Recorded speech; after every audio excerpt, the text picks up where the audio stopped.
My name is Woll, and I am at Goshen College in Goshen, Indiana, and along with Mollie Stone, am the co-chair of World Music Repertoire and Resources for Midwest ACDA. And Mollie Stone is the choral director, choral conductor at the University of Chicago.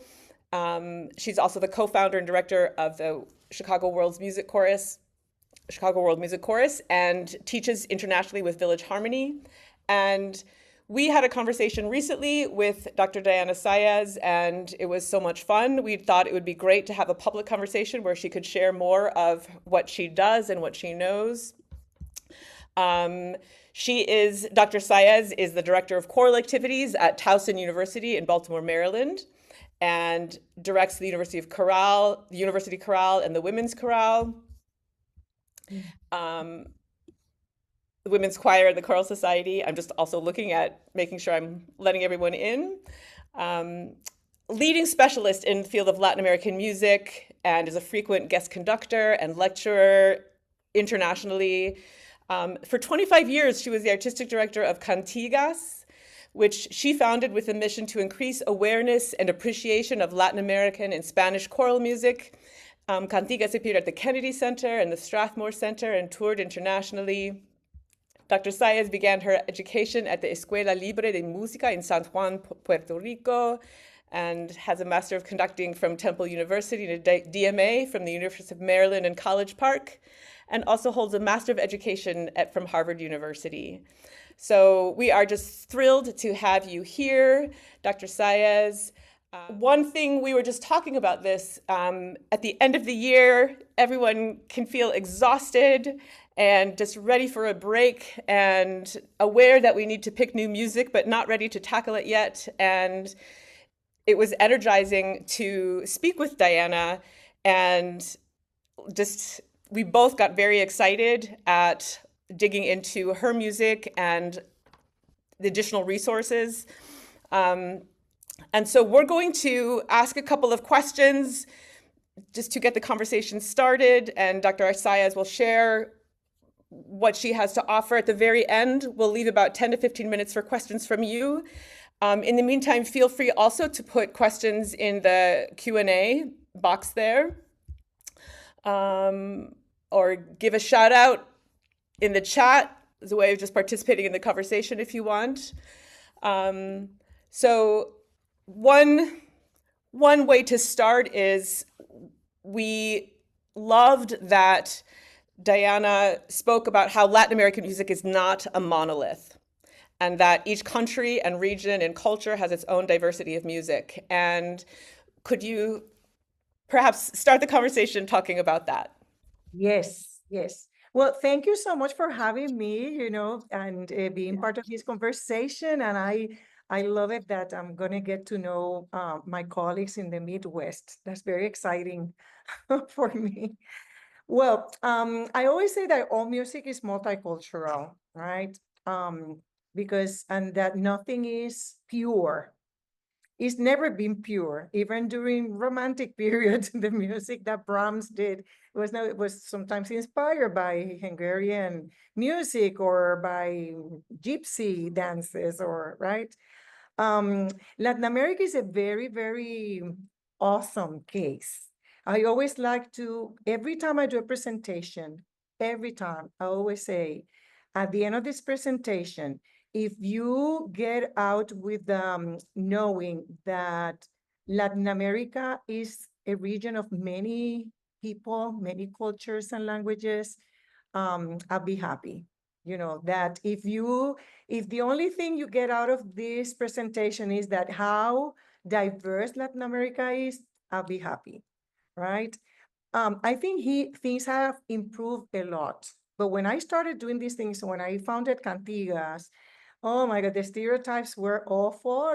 Music mostly like people would they assumed that I would eat tacos because I would speak Spanish. These things have improved so much. I think that we are getting more and more educated, and we've learned so much from each other. Latin America, it was before the Europeans arrived.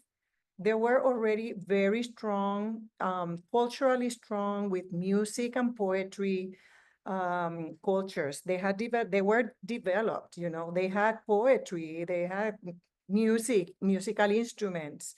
So by the time the Spaniards arrived, it was that there's this interaction. There has to be interaction. I can see these Europeans being amazed, for example, by the pump pipe sounds and things like that. And then at the same time, the Europeans are trying to, now we need to evangelizar, we need to convert these natives, and what better way than doing it through music, right? We need to get them into church.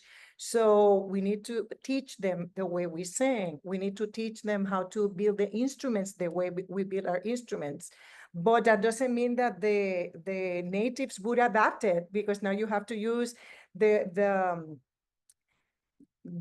didn't have the same wood they would get in Europe. So, right. And then later on, you have the Africans are brought to the Americas. And what many people, you know, that I have learned these things.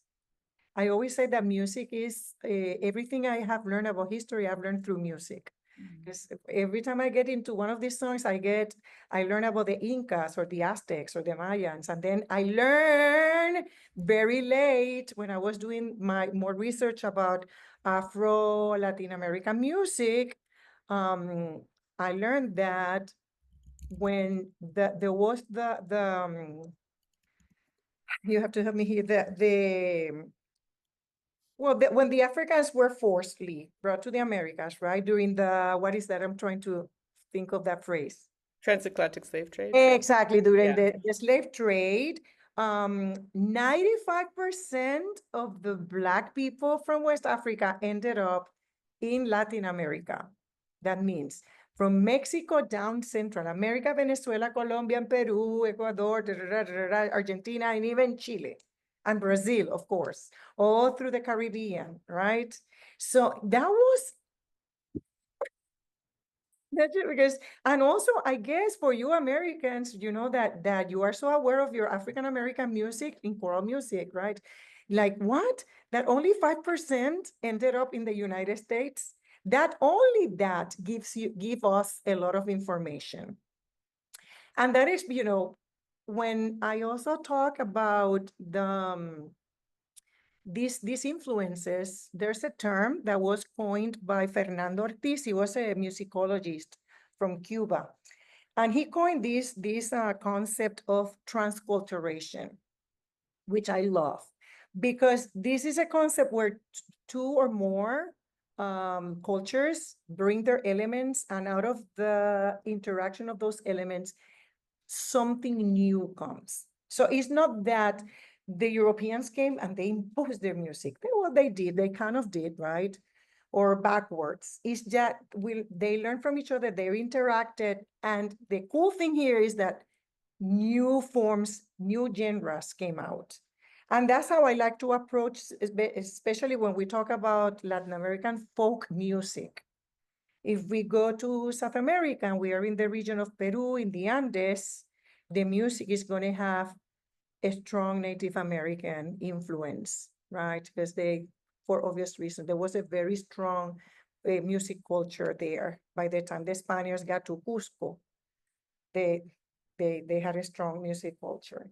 So, and then transculturation also helps us explain the new forms that came out after independence, forms that are, or genres that are quintessentially Latin America, like cumbia in Colombia, like the plena in Puerto Rico, like the festejo in Peru, the tango in Argentina. These are all new forms that were created, but they couldn't have been created if it wasn't for that mix of cultures and interactions. So, you know, I think it's super cool. Absolutely. There's so much that one could uh, there's so much that one could we could take that topic right there alone and Yes, and we could and stay spend there for a days. Yes. while. Yes, I agree. Um, you talked about four different ways. I know we could spend, again, years studying, but Mm. four different kind of primary ways to think about studying and preparing and learning as a way to get into the music. One of them was context, one of them was text, Mhm. rhythm, and instruments. Could you say a little bit more? You've Yes. talked about context, but Yes, exactly. Like this introduction helps us understand that when we do something from Colombia, it may have elements that are similar to Puerto Rican music, but we cannot assume, right? We have, talking about this diversity of rhythms in Latin America, Colombia is a good case. Colombia has the Andes, so they have music that has more Native American influence in the mountains. They also have the plains. These are like where the cowboys, this is where they have the culture of the cowboys. And they have their own instruments, their own genres, very similar, and they share that culture with parts of Venezuela because that plain region is shared by Colombia between. Then they have two coasts, Colombia. They have the Atlantic coast and they have the Pacific coasts with two different African cultures, one in the Pacific and one in, so they have very different Afro-Colombian music in the Pacific coast and in the Atlantic coast. So I'm not trying to, listen, we will never be able to learn everything because that is impossible. I haven't learned everything yet. But that's when we learn up when we talked about the context. We present there is a Colombian, so what is it? Maquerule, maquerule, da, da, da, da, da, da, da, da, da, da, da, da, da, da. Doing a little research and figuring out from what region of Colombia this is. So now what I'm trying to tell you is that now it's not enough to know that is from Colombia. Now we may want to know, oh, but it's an Afro-Colombian. So, from what region of Colombia? It's not going to be from the Andes region. It could, but probably not. That kind of thing, right? And then, so this is the context. And then and this I think is something that applies to every folk song that we do, American song. If we do something from the South, I'm sure that there are words that they use in the South that they may not use in Minnesota or vice versa. Or there are slangs that they may use in Indiana, but they wouldn't understand in Alabama. That, or there are slangs that are mostly used in the African American culture, but not the Polish or the Italians or the Irish. They have no idea, even though it's in English. The same thing with Spanish because we are so diverse, right? So so when we approach the text, I'm talking mostly about folk music. Let's clarify that, because when you approach a classical music from any part in the world, it's basically the same thing. But when we approach folk music and we are using, I can tell you a funny story about a Venezuelan piece that I had taught my cantigas choir, and I thought I knew so much. And I translated, ¿Dónde estabas tu periquito en el botiquín? Where had you been, parakeet? In the botiquín. And botiquín in Puerto Rico is the medicine chest. And probably in Venezuela too. They understand botiquín is a medicine chest. But in slang, the botiquín is the bar in the corner. So I've been translating this for years wrongly, and I'm Latin American. So you see, so sometimes it would be cool to ask someone, and the thing is that we have the internet now. Before, when I started Cantegas, it was much harder. If you didn't know Venezuela, it was much harder. But really, there's no excuse now because you can even you can ask your friends on Facebook, on Instagram, and you're going to get, Mm, well, getting yeah. back to you. So that's about the text. It's important, you know. Usually, if the text is a poem by Gabriela Mistral, who was a Nobel Prize from Chile, it will probably be standard Spanish. But sometimes you do a folk song, and sometimes I have no idea what they're talking about. You really have to ask your friends from Peru or from Venezuela. Mm. Yeah. So Yeah. this is just context Thank and you. Yes. and text, right? Yes. So yeah, And we can can I get into the, yeah, go ahead, Oh, Molly. I was gonna say, can I ask about context and text? The other two major topics that we had discussed were rhythm and instruments. And I Yes, would say that instruments for me are the component that I find the most intimidating because if I don't have access to instruments, I'm not always sure what's the best way to approximate it. And is it, yeah. is it going to be so inauthentic that I shouldn't do it if I don't have the right instruments and how, so, but one thing I love about your arrangements is that oftentimes you incorporate aspects of the instruments, their sound, the rhythms that they would be playing into the vocalizations of the singers. And so that's incorporated into a lot of your work. And I just Yeah. want to know if you wanted to talk about, was that always something that you thought was essential? Is it something you came to in order to get people to feel the rhythms more correctly? Like, yeah. This is something that I learned from other arrangements from people in Latin America. If you hear Venezuelans, for example, they have developed a whole choral language using imitating the sound of their instruments, right? Like if you hear plim plim plim plim plim plim plim plim, you know they're plucking, but what are they plucking? It could be the harp because some of this music is from the plains, and in the plains region of Colombia and Venezuela, they use the harp, folk harp. And then you hear the chacurucucha, chacurucucha, chacurucucha, chacurucucha, chacu, chacu, chacu, chacu, chacu, chacu, chacu. That could be the maracas, also from the plains, but it could also be when they play the Venezuelan cuatro, which is a four-string guitar, very similar to the ukulele. Parenthesis, I need to research why it's so similar to the ukulele, because there has to be a connection, but I haven't gotten there yet. I will, one of these days. But the Venezuelan and Colombia, I hate saying Venezuelan because the Colombians also play the cuatro.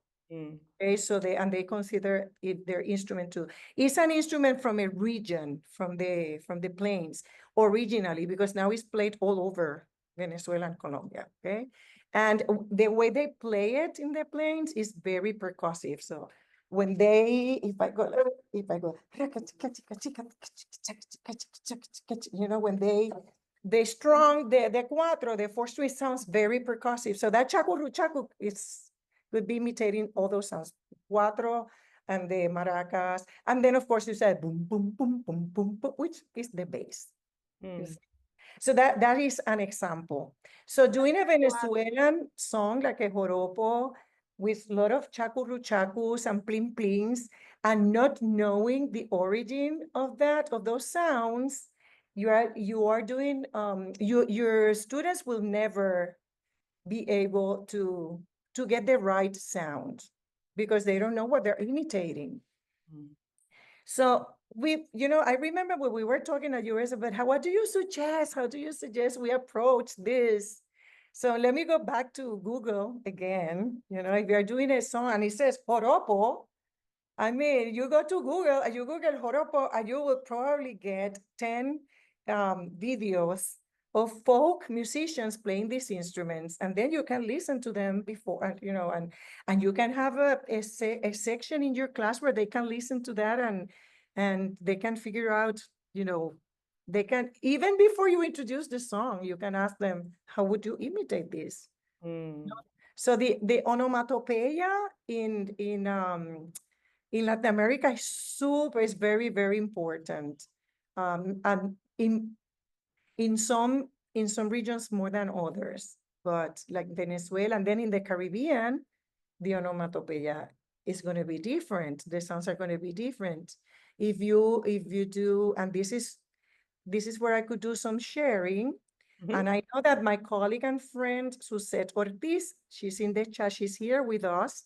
And I want to do a shout out for her. And I want to tell you that's a name that you need to know, because I know at the end you're going to be asking about repertoire, and you're going to be asking about who are some of these arrangers that we can trust. And one of those is Suzette Ortiz. Suzette, I'm going to write it on the chat. Her music is published by La Voz Publishing and also Hal Leonard. So let me share. This is so we can do a little fun activity here. So I hope you can see this. Yep. El cumbanchero.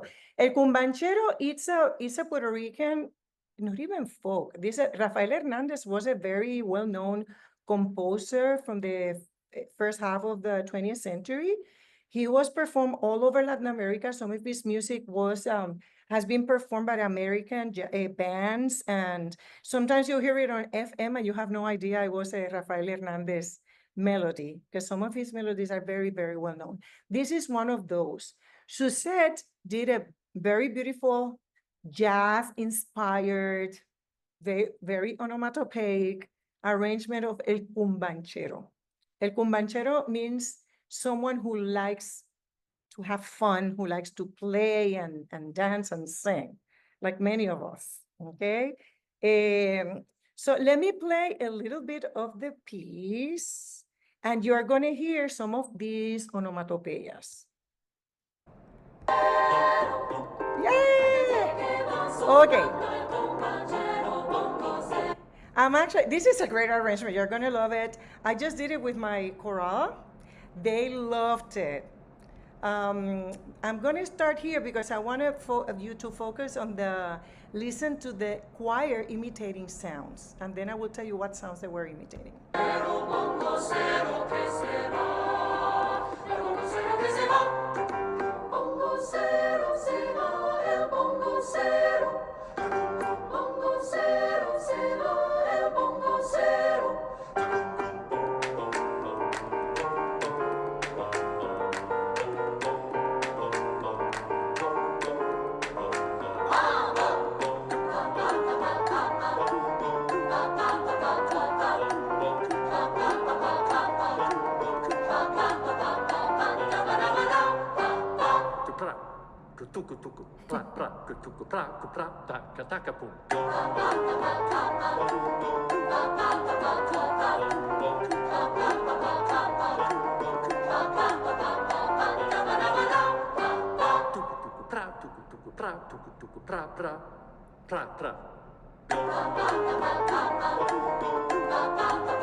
Isn't that cool? Yeah. So, yes, it's awesome. So you probably heard, starting on 222, what I just played, you heard the bass, right? That was the first thing. Let me go back here. You heard that tumbao, that pattern. Tum, tum, tum, tum, tum, tum, tum, tum, tum. Very syncopated, tricky. And then right? They are clapping the clave pattern. You get to hear the guiro later. It's in the music. You hear the tuk tuk tuk tuk tuk tuk tuk, imitating the cencerro, the cowbell, right? The bongos.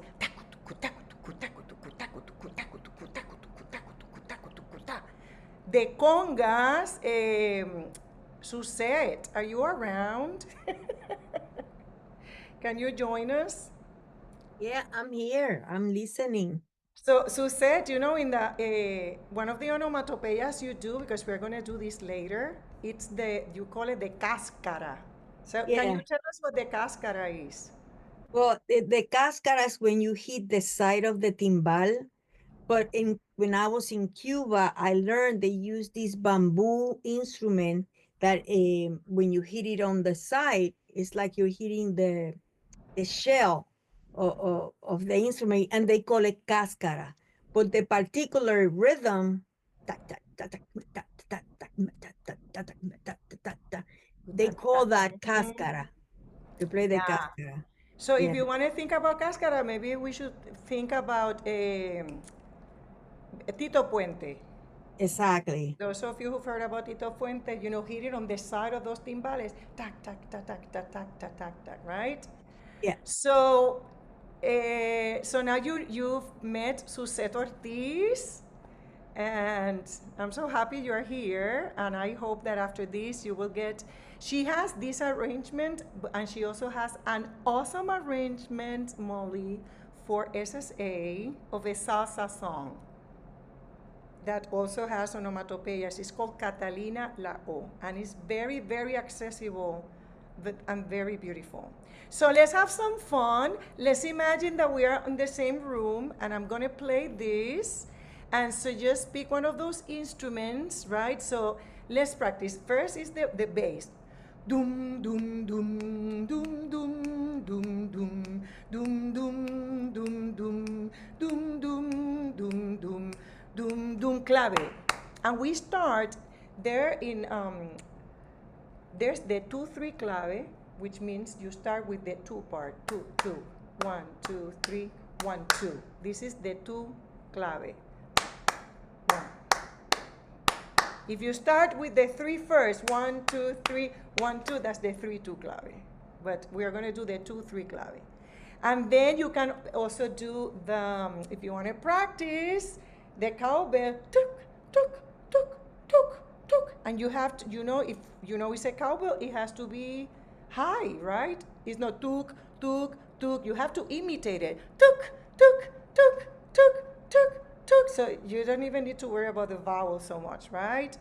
And what else? You could do the, oh, you could learn the bongos. The bongos are such a beautiful. It's like taku tuku taku tuku taku tuku taku tuku taku tuku taku tuku taku tuku taku tuku. Okay, so pick one of those, and let's do it together. Tumbao.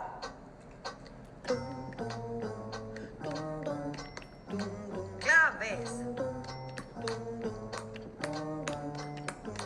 Cowbell.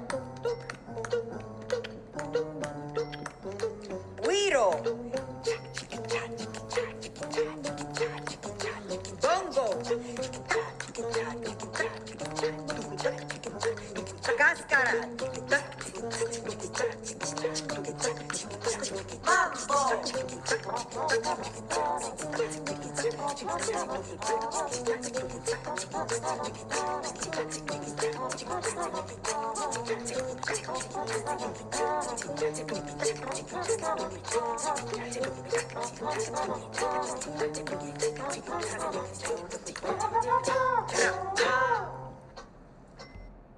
So you can have a whole class just doing onomatopoeia sounds and learning patterns and putting them together. Again, this could be done even before doing the whole piece. Okay, so that gives you an example of the importance of the onomatopoeia and understanding where those sounds come from, right? So the other thing that you wanted me to touch was to talk a little bit about the rhythm, how to approach the rhythm. So I'm going to share again, and this time I'm going to play for you, and I'm going to tell you how did I came up with, you were asking me, you were saying if I did it on purpose, using the onomatopoeias on my arrangements and stuff. I want to be honest, and I want to tell you that I learned from other arrangers, right? I didn't invent anything. When I was in Cantigas, I was very privileged because I had contacts in Peru and Venezuela, so I got acquainted with some of this music and the way they would imitate those sounds. But Peru, it's a very interesting case because Peru is very diverse, and I didn't know anything about Peru when I first came to the US.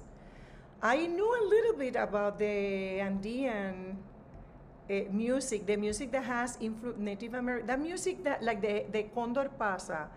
Do, do, do, do, do, do, do, do,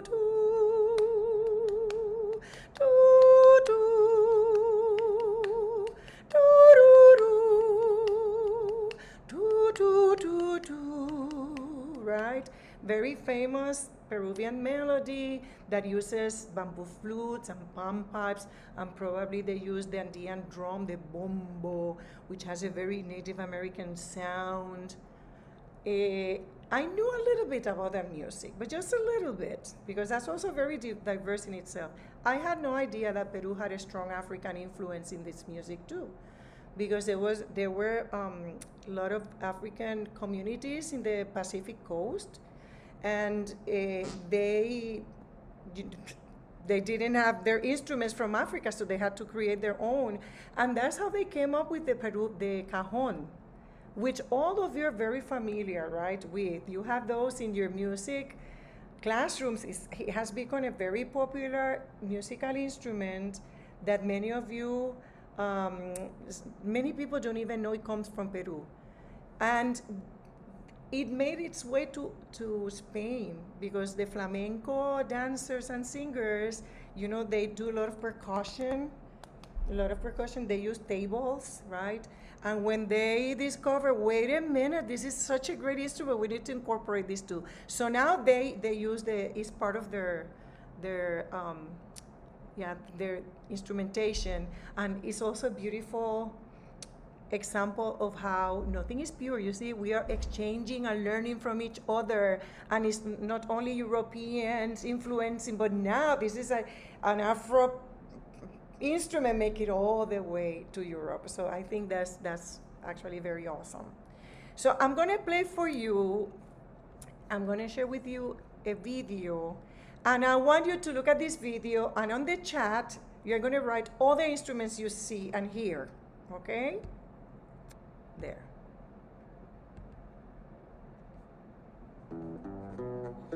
Can you hear? Yes. Okay. Remember on the chat, write the instruments that you see, okay? Or hear.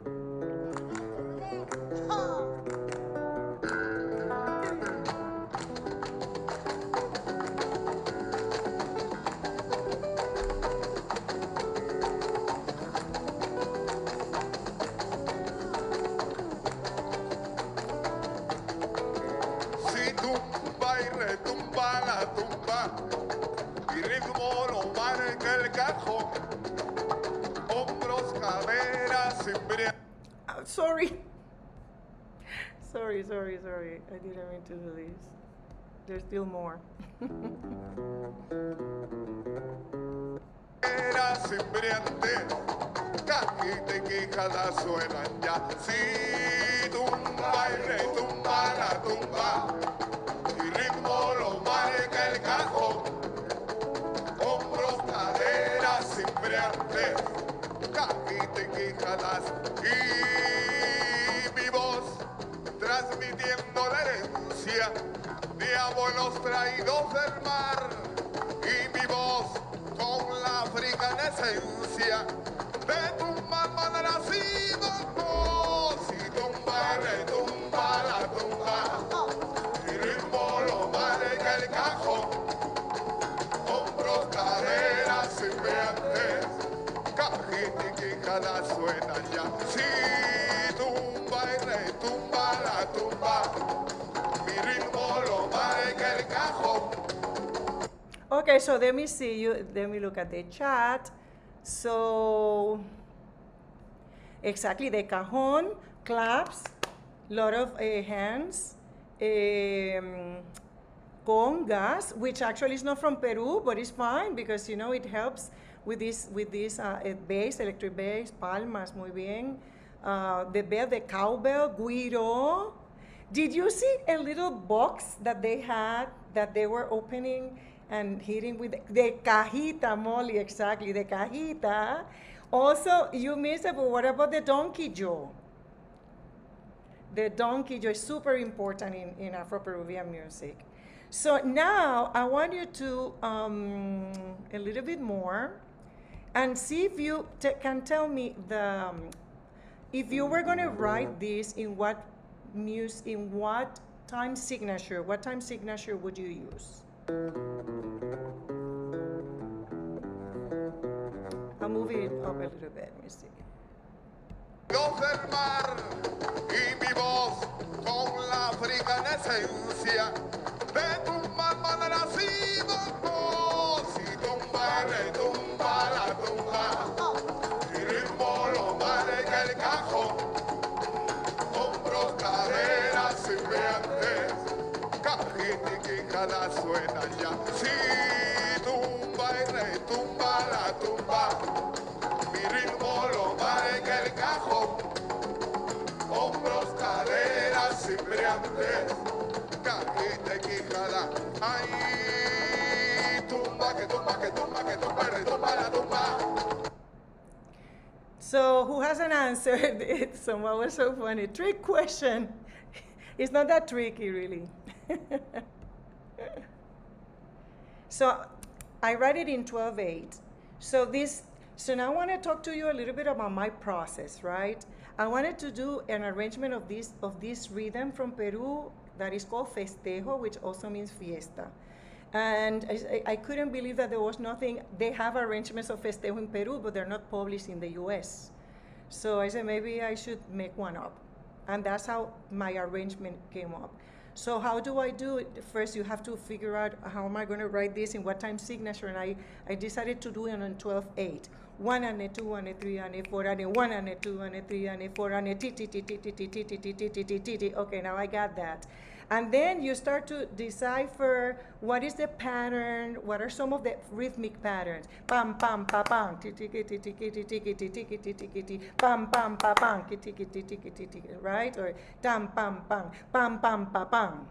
Or the bass, tu tum tum tum tum tum, tu tum tum tum tum tum, tu tum tum tum tum tum. It takes some hours, right, to get familiar with some of those patterns, and eventually, just what I did is that I used a song that was already a folk song that goes like this. It goes. Dicen que allá viene, no se sabe quién. Todo el mundo corre, caramba, yo corro también.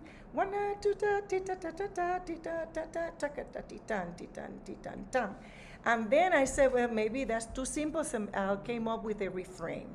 And then I wrote the refrain. A bailar a ritmo de cajón, a bailar a ritmo del cajón, al son de este festejo yo bailo mi pregón, al son de este festejo yo bailo mi pregón. And little by little I came up with this arrangement, and you cannot do Afro-Peruvian if you don't do onomatopeyas or if you don't do some of those rhythms, right? Some of those ostinatos. Ostinatos are also super important in folk music because they're patterns that repeat over and over and over and over again. So, so if you don't mind, I would like to play for you. I will share. This is my own arrangement, composition. It's arrangement dash composition. It's called Festejo, and I already told you a little bit about the process, right? And when we go to the rhythms, one thing that Ross and Molly and I were talking about is that before you go out and rehearse this or approach this with your choir, it's very, very, very important that you feel very comfortable with the rhythm. You don't need to be an expert on Afro-Peruvian music, no way. But you need to know the patterns in my arrangement, the one that you're going to teach. You should feel comfortable enough. You should feel super comfortable that you will be able to teach those by rote. So, this don't spend so much time trying to decipher unless you want to do it as an exercise. Take 3 minutes and decipher this rhythm. But otherwise, you have to pick these rhythms by rote, and it will be so much easier. So I want to share with you my arrangement of Festejo. think it's here. And this was a collaboration with, this was during COVID.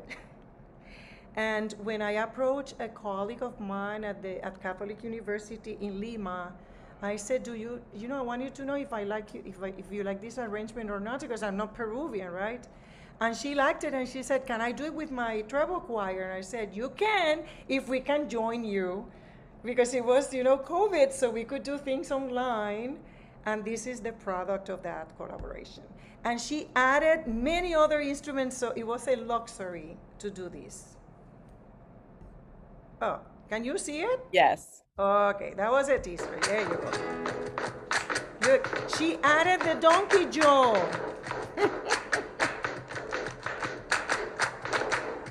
Dicen que allá viene, no se sabe quién. Todo el mundo corre, caramba, yo corro también. Todo el mundo corre, caramba, yo corro también. Dicen que allá viene, no se sabe quién. Todo el mundo corre, caramba, yo corro también. Todo el mundo corre, caramba, yo corro también. A bailar al ritmo del tambor.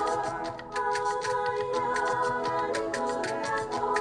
Al son de este festejo yo tengo mi pregón.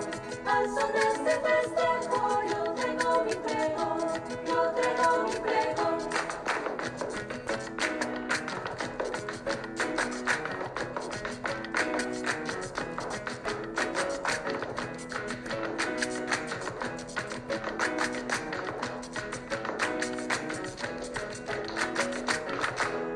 Soy el farolero de la esquina del sol. Subo la escalera, caramba, y apago el farol. Subo la escalera, caramba, y apago el farol. Soy el farolero de la esquina del sol. Subo la escalera, caramba, y apago el farol. Subo la escalera, caramba, y apago el farol. A bailar al ritmo del tambor. A bailar al ritmo del tambor. Al son de este festejo yo tengo mi pregón. Al son de este festejo yo tengo mi pregón. Yo traigo mi pregón. Toca que toca el tambor, toca que toca. Toca que toca el tambor,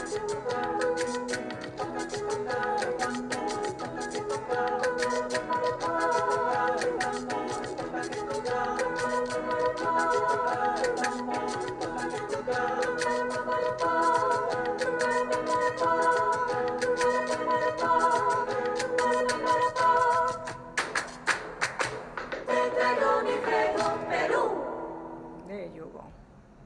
See? Mm. So that's an example, right? The ostinatos made out of patterns. Toca que toca el tambor, toca que toca, right? Inspired by those patterns that are from the festejo, rhythmic patterns from from festejo. So I think I would like to basically finish here, but this is because we've covered, right, text, the importance of context, those rhythmic patterns, and the importance of knowing what are the instruments that you are imitating, so you can make an informed decisions. That's all. It's the same way you would approach any other piece of music, basically. Yes, thank you so much. And I love that you also focused on that the conductor needs to have internalized the rhythms before teaching. And I'd love just to kick off the question and answer with teasing that a little bit more. And for working with choirs that have not done a lot of Latin American music or music from Peru or Venezuela, what are some things that you've done? Again, I think when we know it, it starts to flow. We get ideas about how to teach it. But are there specific things that have worked, or ways that you have Yes. taught people who are unfamiliar with some aspect of this? I think I've covered a little bit of that. I think one of the most challenging things when I had cantigas Yes. were the rhythmic patterns. I'm from Puerto Rico, and so if you put a plena or a salsa, I'm gonna be okay with that. All right. But then Venezuela music, there's some Venezuela music written in 5/4, a lot of Christmas folk music written in 5/4, 5/8, that they do it automatically, and it's whoever wasn't from Venezuela in the group, which was 95% of the people in Cantigas, we had a hard time. So I had to basically get with those recordings and listen and listen and listen and listen until it became like second nature, that I feel comfortable enough, and it would show in my conducting, so I wouldn't show like 1 2 3 1 2 1 2 3 what, that it would flow enough, so then I can transmit that to the choir. But for example, I remember teaching El Guayaboso, which is I would say it's one of the hardest, right? If we go, that's level 6. And that's a rumba, based on the rumba, which is one of the most complicated rhythms, I would say, from all Latin America, because it's very polyrhythmic. It's still 2/4, but it's super polyrhythmic, and it's tricky to teach that if you are not from Cuba. And I remember, and the other thing about the rumba is that the clave, we are all used to the 1 2 3, but el guayaboso starts with pa pa pa pa pa, which is a different clave. It's called the rumba clave. And how can they were having a hard time. And I remember I started by, most people in Cantigas knew music, so we did a workshop. I remember it was like a 3-hour workshop just to get familiar with the rhythms. But I remember that one of the things I did was an exercise with quarter notes and moving accents.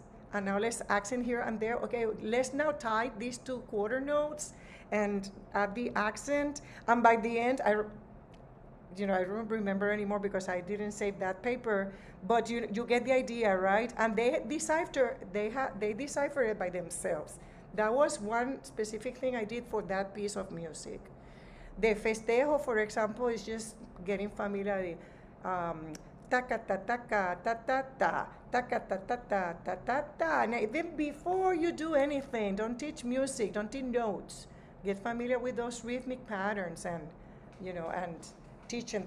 Toca que toca el tambor, toca que toca. Some of this music it's great to teach the rhythm with the text at the same time, like that one, for example.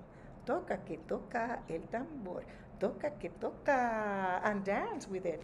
Toca que toca el tambor, toca que toca. So I know that you, as teachers, professors, you are the most creative people in the world. But yeah. No, thank you. And you've been embodying that the Yeah. whole time, but I think sometimes it's helpful just to even hear some other details. Yeah. Are there other questions? Please feel free to unmute and ask. Hi. Hola, doctora Saez. I have a Hola. question. Hola. Sure. Curious what your thoughts are in terms of teaching, like for instance, like music from Argentina, where there's like different regional accents. Yes. And so what are your thoughts in terms Okay. of, especially working with like a choral program that might have different regions in it and teaching Spanish in that way? Yeah, thoughts on that. That's such a tricky question. That's the question I don't like. Where are you from? My parents are from Mexico. I grew up in California, but I'm Mexican, Cool. so. Okay. So Argentina is the best example, right?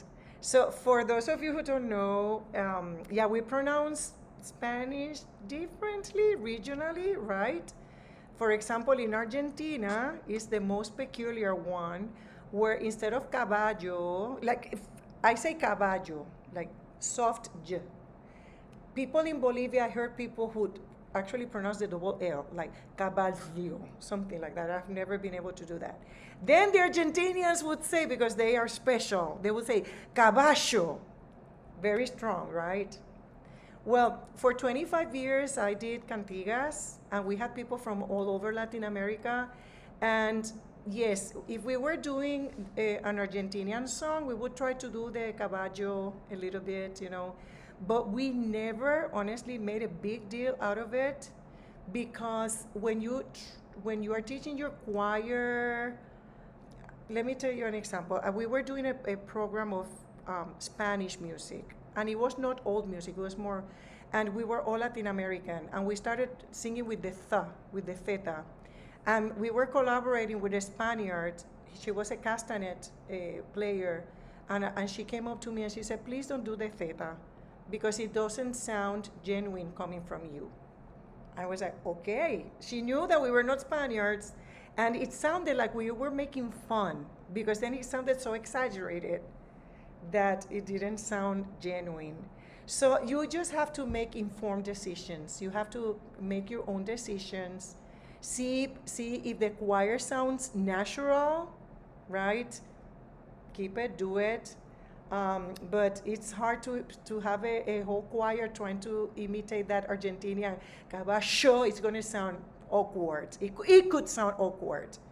So just make informed decisions. You know, did I? No, that doesn't sound genuine. So I'm going to take that back a little bit. And I wouldn't worry super much about it, because the way the text is written is giving you a lot of regional flavor already. There are words that you are saying that are just from that region. Does that make sense? Very, Yes, gracias. Yeah, yeah. And you know, Mexicans, they pronounce beautiful. So I think so too, pero biased. they pronounced all the words. In the Spanish Caribbean, we don't finish any word. Yes. Any other Thank question? you. I have a question about Festejo. It's one of my favorite songs that you have done. Let's say, what suggestion would you give us if we don't have the jaw? What instrument Um, can we use? oh, the vibra slap. Oh, okay. The vibra Okay. slap. Yeah, because But now, it's not in the, like this arrangement is actually just written for, the percussion is not written down. oh, It's okay. just for piano and voice. But I And figure if there's people like me that like to the instruments, exactly. So you could you just, know, but then it could be a vibra slap, you know, psh, psh, because cajon, we very can get soft. cajon. Exactly, Yeah. exactly. Yeah. Okay, Good thank you. question. Actually, the vibra slap, right? Is Yeah, that will, inspired yeah. on the donkey I didn't Joe. think about that, yeah. If not, you can call me. I have a real one. I go steal it It's from like you. this big. Yeah, yeah. Yeah. Thank you so much. We're at time, but I would consider this a beginning, and we can put Diana's website in the chat here, and there are lists of her compositions there. And are there any final words? I appreciate your sharing your knowledge and expertise, and also empowering us to learn and internalize the music ourselves and do the research. And there really is just no excuse not to know what we need to do. And Listen, what you need to remember is that once this folk music is written for choir, it's not authentic anymore. This is not, we are not trying to imitate, right? Now it's choral music. And we need to do the same research we would do when we do Tracy Wong now, right? That we are learning so much about Malaysian music through her arrangements because they're so well done, well written. And then you have now, we are not, we, every time we publish something, we include a program notes. And so, you know, I think we do a disservice to our students if we don't include music because we are too afraid, you know? We are the ones responsible for not being afraid and going for it.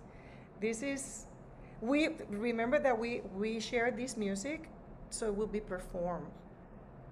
And I know that Suzette will also, she agrees with me there. So I encourage you to look for, I know you want to know about other arrangements, Christian Grace, from Venezuela, Daniel Afonso from Brazil. There's so many resources now. And if you want, Molly and Ross, I can share a list with you later, so you can share with your ACTA people in the Midwest. But thank you so much for having me. The Midwest is awesome. The people are the nicest people. Thank you. Thank you so much. And so And to we will share you. that list, and thank you for sharing that. And thanks you all very much. for joining us, and we hope to see you again soon. Okay, wonderful. Thank Thank you you. so much, everyone.